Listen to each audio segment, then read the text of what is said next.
Welcome viewer, this video tutorial describes how to edit and modify hosts file in Windows. Type Notepad in Windows search bar, right-click Run as administrator.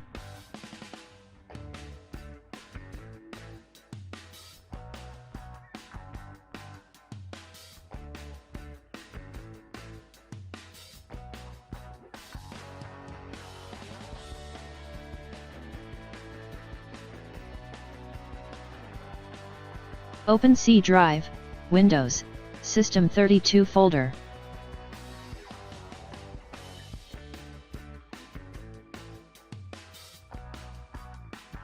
Drivers folder, etc folder.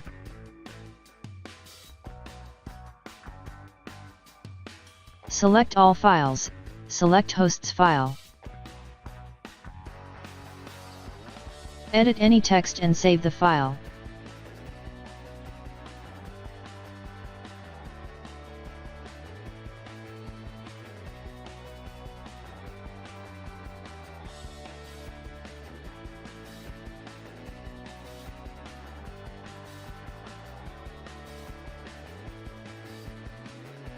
I hope this tutorial helps to you.